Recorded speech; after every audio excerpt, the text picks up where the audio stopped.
Hey y'all, it's your girl KV coming back with another review for Love at the Lockup, Life at the Lockup. And this will be the past two episodes because Lord, it's been a couple of weeks of adjusting, y'all. I got a new job. I don't know if I mentioned that. I got a new job. I have been at home July. Since July, that's when my contract position ended.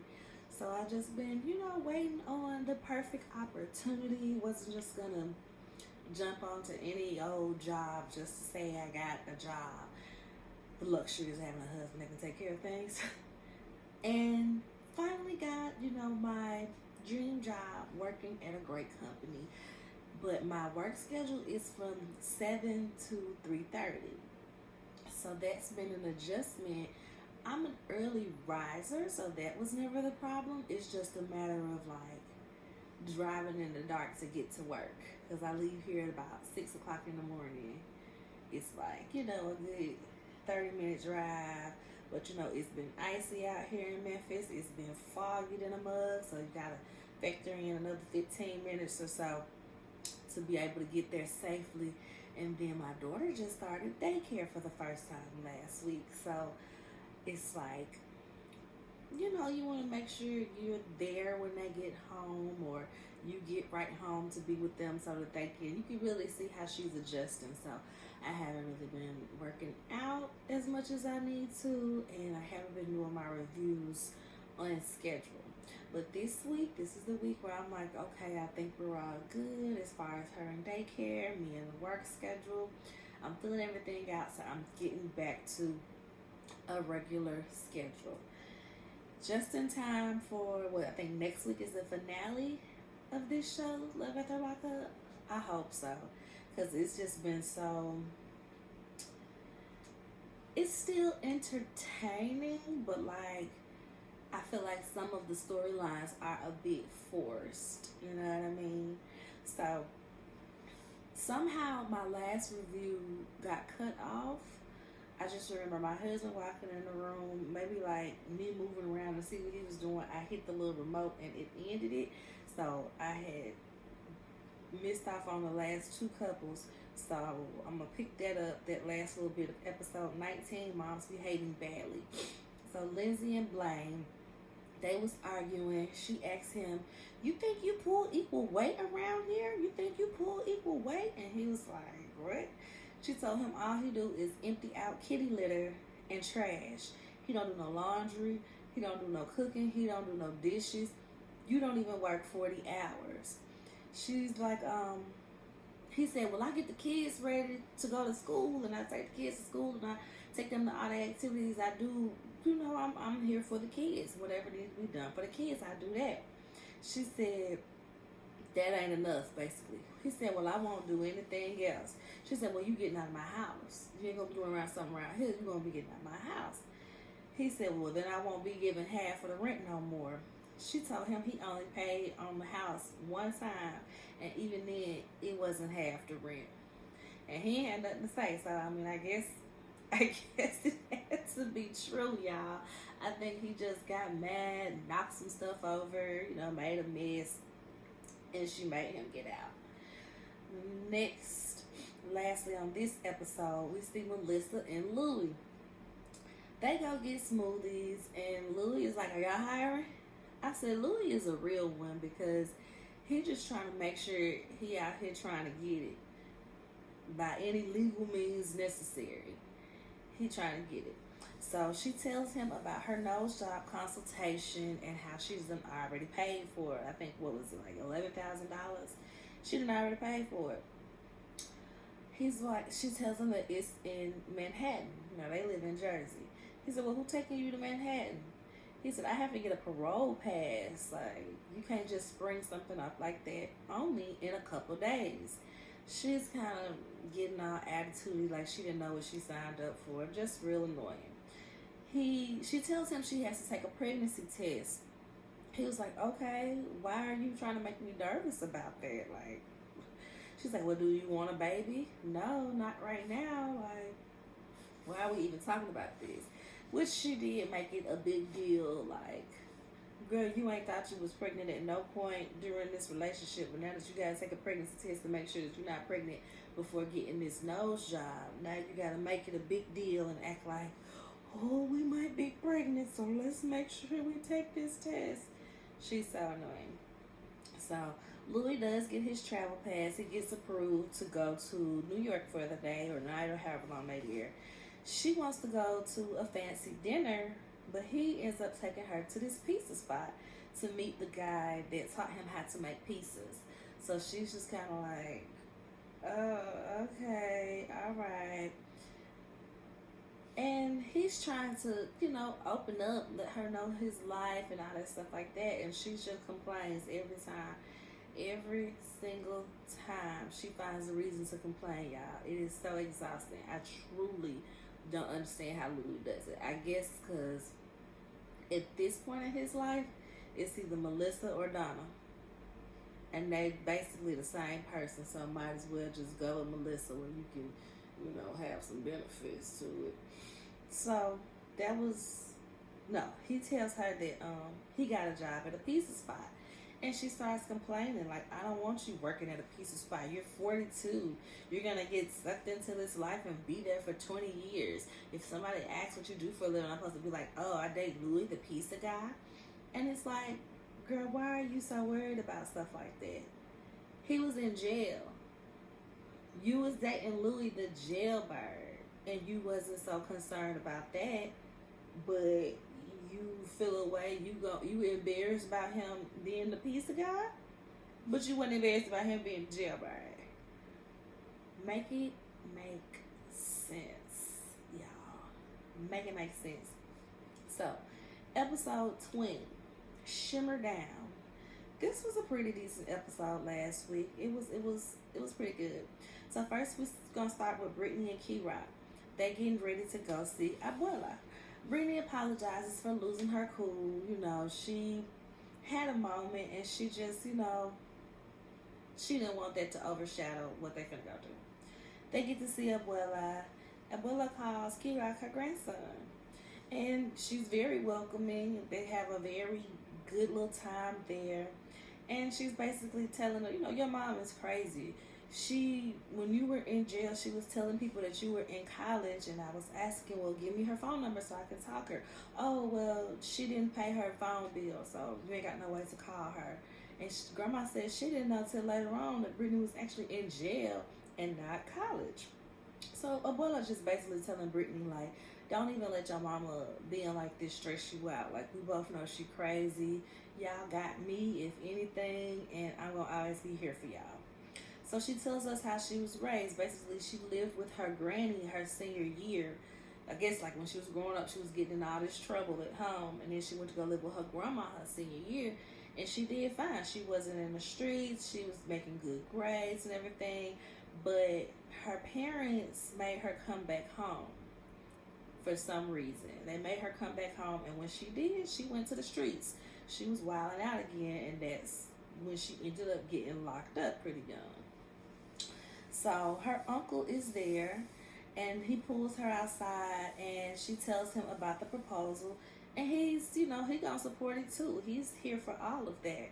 He's just glad that he can be around Brittany, and I think his son was there too. She said that was like her brother, cousin, or whatever. They grew up like siblings, but it's her cousin, and they were just all having a good little family time. Abuela tells Brittany, let's take a picture and send it to your mom so she can be jealous. So Brittany and Abuela take them a little essay and they send it out to the mom, but the mom don't respond immediately. So we don't know what she said or how she felt. But, I think that even though it was funny and petty, I think it is good for the mama to see somebody else in the family supporting Brittany and Key-Rock, because she needs to get over her hang-ups about Brittany being with a trans person, and Brittany had been to jail and they met in jail. She needs to get over all that. Ultimately, it's not the parent's life. I have this conversation with my husband all the time. Like, Melina is going to grow up to be whoever she grows up to be. We can't treat her any way about what she decides to do, who she decides to do it with, because ultimately that's her life. She is her own person. We are here to support her and be parents. We don't go into holding shame or being embarrassed about our children's decisions. Like, it literally has nothing to do with us. We raise them to be who they are. We instill them with values. We put them around good people. We give them role models to look up to, so they don't have to look at celebrities as role models. And that's it. And then that's it. We can't take it no further than that. We can't make them date the person we want them to date. We can't make them be a doctor. We can't make them be a lawyer. Like, raise them and accept them and love them. That's really it. So, Abuela is that person for Brittany because it's clearly not her mom. Now to the meat and y'all hear my little person? I'm sure y'all heard that. She is so up and full of life, y'all. These kids be on. I'm drinking a protein shake today because I realized I need to build a better relationship with food. Not that I eat poorly. Sometimes I just kind of eat because it's there. That's why I'm glad I have a job on site now, because it's like I don't just get to go into the fridge and be like, oh, I got this, let's eat that. Oh, I got this, let's eat that. I pack my little lunch, I take my little protein drink, and that's it. I can go to the cafeteria, of course, to go get food, but more of a limit on how I'm doing. So I'm having my protein shake for lunch because I want to lose some weight. Y'all, I want to get rid of this little dull chin up under here. Plus, my daddy is getting married in September, y'all. I'm a bridesmaid, and the dress that she picked out for me to wear, I said, baby, who can fit in that? Who? I'm glad I've been in the gym. I just need to lose about 50 pounds for me to be, boom, boom, boom in this dress that she picked out. So, speaking of weddings, Chevelle and Quaylin. The last episode is where the big argument occurred between the mamas. And I truly do not remember the mamas' names. I'll just be like Chevelle, mama, Quaylin, mama. Chevelle ends up pulling her mama to the side and tells her she needs to shimmer down. Her mom says, you've always voiced your opinions on who I was dating and through my marriages, so why couldn't I do the same for you? Chevelle talks to his family, and Quaylin's mom says, well, I don't expect her to like him because he don't like her. And her mama heard from across the room, well, I don't like him either. Like, girl, you doing a whole lot. I guess this is what the argument is. Yeah, this is the actual argument. So they arguing, screaming. Mind you, y'all, this is technically Chevelle's bridal shower brunch type deal. They got the back of the restaurant. They got the whole thing. They got the table setting all cute. All the family and stuff is there. This is supposed to be a joyous occasion, but the mamas, mainly Chevelle's mama, is just making this a mess. So when Chevelle's mama says that and calls Quaylin's mama a B, his sister pipes up and starts talking to her mama like, you gonna calm down, I got your B. And she, like anybody would if somebody coming at their mama sideways. So that's going on, and we see Maitla, Chevelle's daughter, gets up and walks off. And that's when Chevelle gets mad. She's like, why are y'all doing this in front of my child? She's 8 years old. She don't need to be seeing or hearing none of this. So she walks off to go comfort Maitla, and at this point they're leaving. It looks like they're about to leave. He said, at this point, some of these people are gonna be on Zoom watching this wedding. They ain't gonna be allowed to be there. So we get back to the inside, and Chevelle's mama is still going off, still talking crazy, still doing the most. And Quayla's sister starts mocking her. Like, starts repeating what she said. I can't remember what she said, but say Chevelle mama's like, I'm tired of this. Quayla's sister like, and she hears and she said, what you say? His sister got up, I got your B. Oh, I got your B. And she runs up. Like, she been waiting. She been waiting on this moment. They settle it on down. Everybody kind of breaks it up. Y'all, stop doing this. This is this girl bridal shower. Like, golly. So they end up sitting down with his mom first. And she apologizes and speaks her part. And she's very sincere. Quayla's mom is very sincere. And she says, well, if it comes to all of this, then I just won't come to the wedding because I don't want your mom to act a fool and it ruin y'all's day.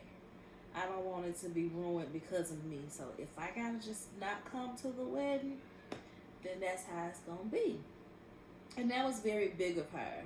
It was very big of her to say that because we've all seen that Chevelle's mama be acting a fool and it leaves Chevelle upset. And that was why this part of the fight got ignited because Chevelle's mama was talking crazy to Chevelle and Quayla's mama was like, don't let that upset you. Come here, baby. Come here, baby. And Chevelle's mom was like, that's my daughter. You don't get that. That's my daughter. Just doing the absolute most. So they go talk to Chevelle's mama, and Chevelle is just disappointed. And she has no remorse. Chevelle's mama has absolutely no regrets, no remorse. She don't care. She ruined the day, and she could care less. She said, well, did you talk to her about this? Did y'all go to her and talk about this? So it's my fault then. So it's my fault. She doing all the hollering and when I say just doing the absolute most. So they just end up walking off because you causing a scene where it needs not be all of this. So I'm like, yeah, girl, you're clearly the problem. Y'all need to disinvite Chevelle's mama to the wedding and let Quayla's mama come because Quayla mama know how to act and Chevelle mama don't. They both agree that they think it's too soon for them to be getting married, but again, your kids got their own life. They are grown people. You can't determine who they date and when they get married. If they want to get married today and end up divorcing next year, that's their business. That's their problem. You don't have no dealings in that as a parent. So, yeah. Next we see Justine and Michael. They go out to eat and one of the kids said, oh, I see you guys not matching today. I started cracking up. She was like, ain't nobody got time for that. I'm about 9 months pregnant. Ain't nobody got time to be trying to match and find these maternity clothes, whatever. Michael asked, do she think that Santana, her son, is mad at him? She said, nah, he just had other things to do. And, when he get his chance to, I guess, hang out with his friends and stuff like that, he gonna take that chance. But, nah, it ain't got nothing to do with Michael. Next, we see his mom call him and asks if he needs help. And she can bring the kids out there for the summer. He said, like, where they gonna sleep? We one step from a hotel ourselves. He said, well, that's what she says. And he tells her, that's what Justine says. He says, well, technically, we talked to the landlord. They said that we can't stay. She said, oh, yeah, we just got to pay the extra meal. Yeah, we got to pay the extra meal. Or something she said, extra stack, extra something to stay. So she ends up agreeing because she knows she needs the help and his kids need that time with him. So Michael's mom and his 3 or 4 kids, I think it's 4 kids are going to come out there. The kids arrive and his oldest daughter, who's like 16, she asks if she can move with them. And he's just like, I don't know about that because your little brother Mason, he needs you, and how is he gonna feel if you out here? Well, if you're in Vegas with us and he's still out there and yada yada yada, and we gotta ask your mom. Well, we'll just ask your mom. He's also worried about affording all of these kids because I'm like, how are y'all making y'all money? Do either one of y'all work? I can recall he made her quit her job prematurely when he found out she was pregnant on the last season, right? So she not working as a nurse assistant or whatever she was doing, and I don't know if he ever had a job other than rapping and doing some shows. But I'm like, is that really bringing you money like that to take care of like 8 kids and a wife? We gonna see. I guess we gonna see. So next we see Sarah and Sean. They so irritating, y'all. Sarah is tending to her tummy tuck scar, and he takes this at the time where he wants to go show her how to drive the pickup, not the pickup truck, the tow truck. They done spent $25,000 in this, but he wants to get a second truck because the truck that they have stay breaking down, and he keep having to fix it. And so if they had a backup truck, they wouldn't have to worry about not being able to take the calls. And then once they get the first truck running, him and Sarah can be able to tow cars. She ain't trying to ride no tow trucks, y'all. She ain't getting new boobs and a tummy tuck to be sitting behind no tow truck. I say you put her butt in a bar somewhere serving drinks where she can push them little tatas up and work on a tip from some dirty old man or something. Like, Sarah needs a job. She says she ain't been working since she got out of jail. And I'm like, where are you getting money to get tummy tucks and titty jobs if you don't work? Where? She ain't been working. They both done spent about the same amount of money, $25,000. Him on the truck and her on her body. And they're arguing about that because she keeps complaining about the money that he spent, and he throw it back in her face like, at least I'm spending money to try to start a business. You spending money for your body. Like, girl, what? And she says, well, we saved up for those things. We saved up so that we can handle those things. We're only in debt because of credit cards, because we had to use our credit cards after we purchased these things for daily life stuff. Okay, well, girl, you didn't save good enough, apparently, because if you got a daggone use your credit cards because you ain't have enough money saved up, because ain't neither one of y'all really working. And don't he have like 6 kids with Kelly? I think he had like 6 kids. So it was just stupid of both of them to just do this, but really, really stupid of her. Kelly calls and Sarah is like, what does she want? What does she want? Nothing annoys me more than when Kelly's calling and da-da-da-da-da. She claims that they tried to be cordial for a while, but she feels like conversations with Kelly, it was causing issues between Sarah and Sean. And she claims that she feels like Kelly is expecting him to pay Kelly's phone bill. Which I'm like, did Kelly say this? Like, you sure it wasn't the kids' phone bill? Like, okay, girl. Sarah says we send her money every month. This is bull stuff. Your kids don't even need all the money.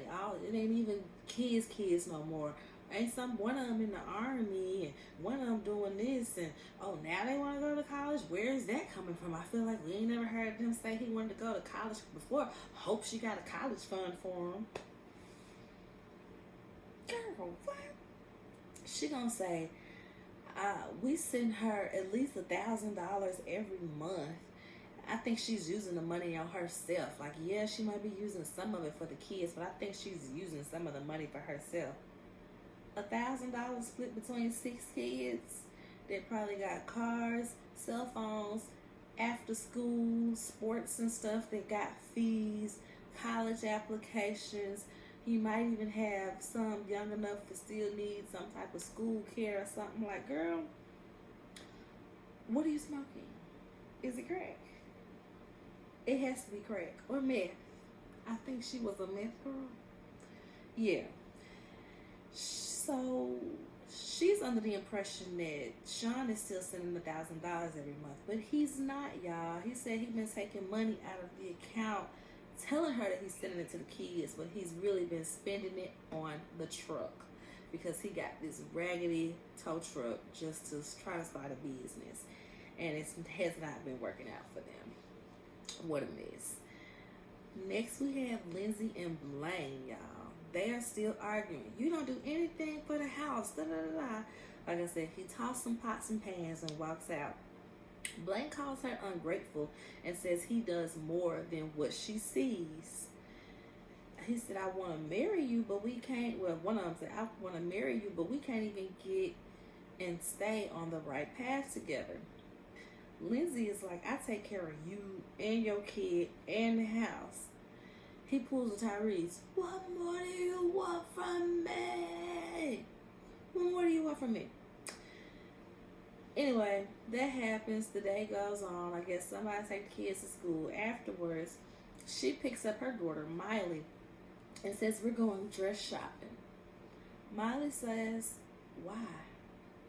Miley's like, am I the only one that experienced what happened this morning? Because why are we going dress shopping? Lindsay tells her it was just an argument. People argue. That doesn't mean, that we're breaking up or something. And Miley is like, I don't need to break up. It's toxic and I can't deal. Miley is 14 and she knows better, y'all. Shout out to the grandma for raising Miley to have some sense. So they get to the dress shop. It's Miley, her mom, and her friend. I can't remember the friend's name. She's trying on dresses, and every time she walks out in the dress, they are stuck faced. Just like, that's nice. They are completely unmoved by these dresses. Miley ends up telling the granny about the fight and how Blaine has been coming to complain to her after their arguments, telling Miley that Lindsay is controlling and ungrateful and just bad-mouthing her to the daughter. And the mom and the friend was like, yeah, he's done that with me too. Yeah, he's done that with me too. And she's trying on more dresses. They still don't have no reaction. So she finally is like, okay, what's wrong? They tell her he complains about you to Miley, to mom. Stephanie said he did it to her too. She flips out. She asks Miley, well, why didn't you tell me? Why didn't you tell me? Miley says, well, don't you check your cameras in the house? And she was like, I don't really check the cameras when people are home. I don't think I need to check the camera when people are home. So she sits down and she goes ahead and checks the camera to really see. This makes her mad and she is going out. She's cursing. He's cursing. She checking the camera. She looking at the video and he's like cursing about Lindsay to Miley, saying that he's miserable AF and she's effing ungrateful and this is some BS, which is completely inappropriate because Miley is a child and that is her mother. Do you not have any friends or family that you can go vent to? Why are you doing this to her family? That's the only thing about Blaine. Well, the main thing about Blaine for me, it's like, why do you think this is okay, my boy? Because it's not. So she's crushed by this. She apologizes to Miley for putting her in such a toxic situation and putting her through this. Miley is like, I feel bad, but this wedding need to be stopped. Miley was like, I see that my mama is all heartbroken, but it needed to happen. They don't need to get married. Miley already told her, I just feel like you can do better. She runs outside in the wedding dress, y'all, to go call Blaine, and the ladies at the front desk are like, did she just leave in her dress? Lastly, on this episode, we see Jornomi in red.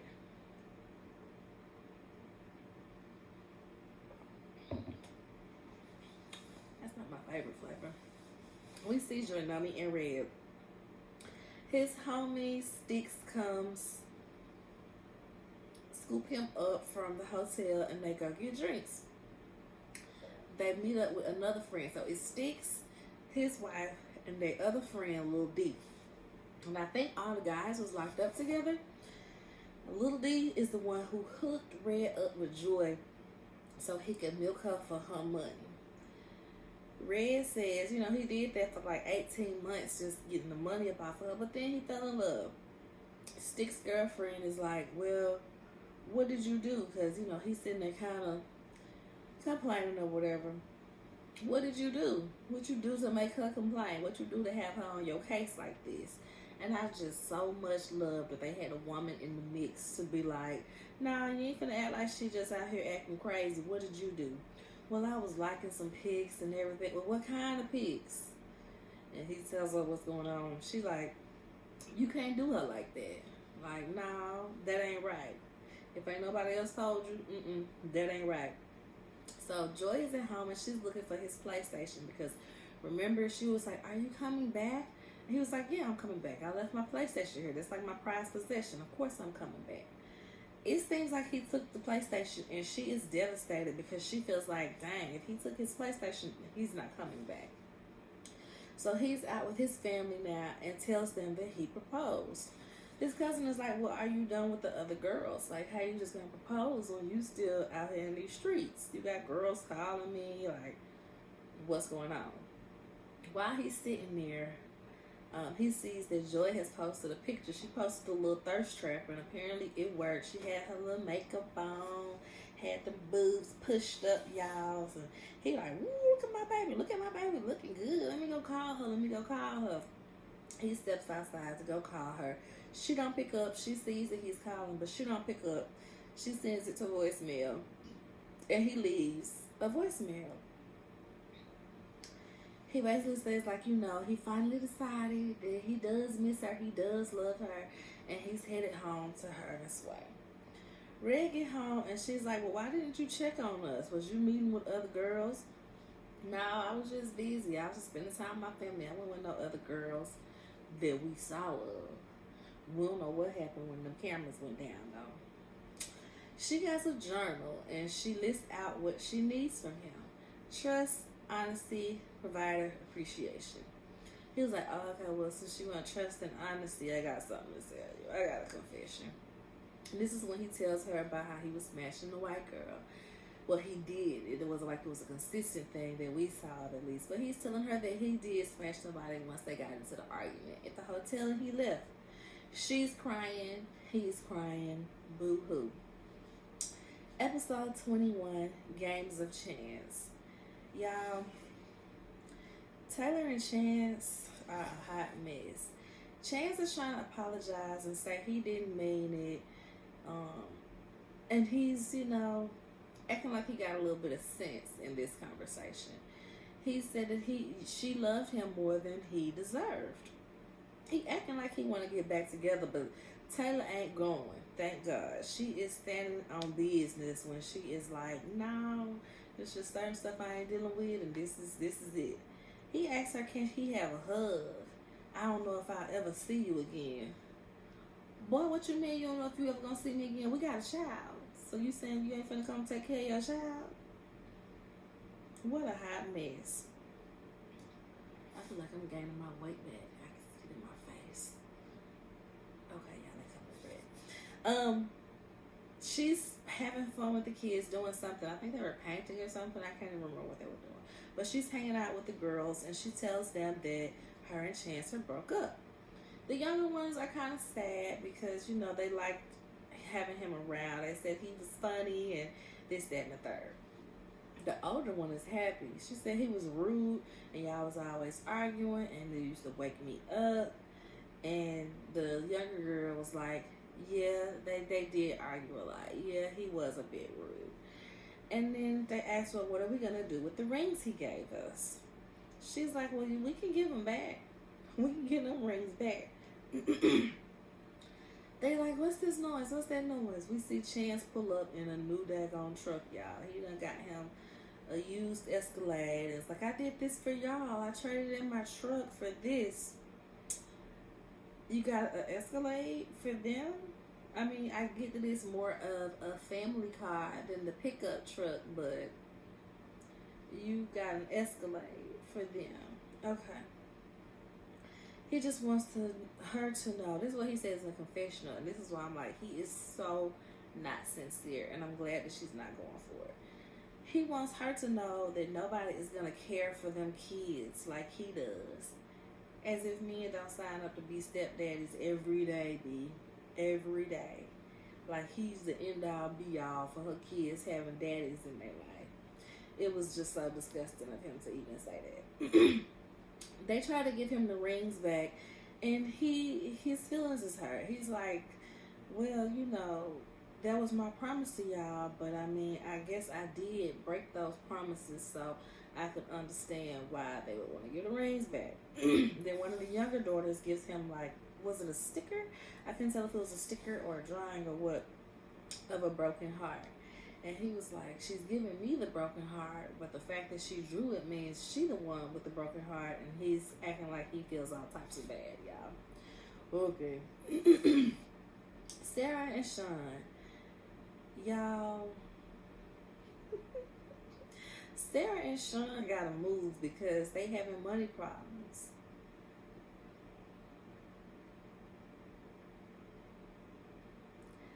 Sarah and Sean have to move because they're having money problems, y'all. After buying boobs, tummy tucks, and trucks, y'all ain't even have enough to keep y'all afloat for 6 months. It's just crazy.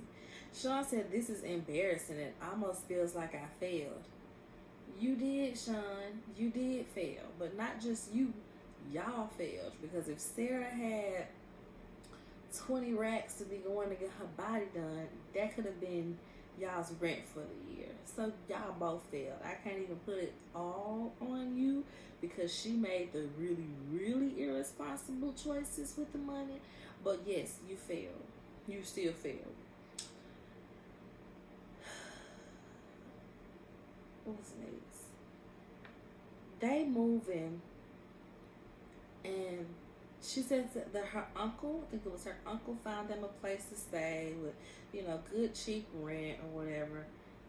And they pull up, and it's a burnt up house, y'all. So I'm like, this can't be where y'all moving to. But it's more so the land than the house. And on the land is some mobile homes. And I think she said 8 acres. 8 acres. So they got some mobile homes they're gonna have to live in. Yeah. He calls Kelly and tells her what's going on. Kelly, and she ain't really listening, but I could see how, she would just escalate to where she was. She was like, oh, so you buying property? You buying property? You ain't got money to send me, but you buying property? He's like, no, we had to move because of money issues. The rent was going up. We couldn't afford it. Kelly said, well, my rent went up too. Like, I need money too. Yeah, that happened. Next, we got Justine and Michael. This was a whirlwind of a situation because they worried about the baby because they said that the baby is big inside of Justine, but Justine is not like big enough to basically support the baby. She says she's only gained 8 pounds in the pregnancy, and the baby is in there squished, basically. They talk about preparing for the worst, setting up wheels and stuff, and the oldest isn't taking it well. She's just like, I don't even want to talk about this. I don't want to talk about, like, if you die, this, that, and third. And Michael comforts her. He's like, I got y'all. Like, you don't have to worry about that. I got y'all. You don't have to worry about, this, that, and the third. Like, yeah, I know it's a tough conversation, but don't think that you're just going to be out here, broken and homeless if your mom passed. And he tells Justine, come sit next to her. Come sit next to her. She needs you. So later on, she's in pain, and they said the baby is not moving as much, so they end up going to the hospital. She has a C-section. They have the baby and name the baby Manhattan Barbie. They named the baby Manhattan Barbie, y'all. But they call the baby Maddie as the nickname. Thank God for nicknames. So they go home. The kids got a banner out there, welcome home, and her mom is there too. Justine is just ready to move. She ain't worried about none of this. And his mom and the kids are still there too. She pulls Michael outside and asks him, have you told Justine that me and your oldest are coming to Vegas too? He hasn't, because Justine been dealing with a lot with the pregnancy and all this. And I'm like, are they coming to live in your house? Is they coming to live where Justine gonna be living? Because that's something you need to tell her. Yeah, that's something you need to tell her. And his mama got a paternity test, y'all. She telling Michael that she got a paternity test. He mad. He's like, why would you even want to come with us if you still on this? If you think that she cheated and all that, why are you even trying to be around us like that if you think this baby ain't mine? Next we see Lindsay and Blaine. I think I forgot to mention, or maybe it was on the previous episode, where he got a medical marijuana club. Yeah, I think that was on the previous episode. So she comes back in. Miley and her mom are gone. She's glad they don't have to see her mad. She calls her PO. Well, before this, she's just talking all this mess. She's done with him. She gonna put him out. This is unforgivable. Can't come back from this. Yada, yada, yada, yada. Okay, cool. She calls her PO to tell the PO about the medical marijuana card. And he said, yeah, he has to move out. But y'all just approved us to get married. And she starts crying. He's like, yeah, but can't none of that go down now because you on parole. You can't be around no drugs. You don't need to be around nobody doing no drugs. And I'm like, girl, you just said you wanted to put him out anyway. Why are you so hurt about having to officially put him out because of this medical marijuana card? She goes home. He comes on home, and he has a daggone four-wheeler that he spent $800 on. That he done spent. I lock the door so she can't get in, but she probably started scratching. Spent $800 on for his son. She said, you can buy toys, you can buy $800 toys, but you can't get me a ring. Lindsay, a ring is not a priority for him. He didn't propose to you. Just like Miley told you, it's not supposed to be if he ain't the one that proposed. Period.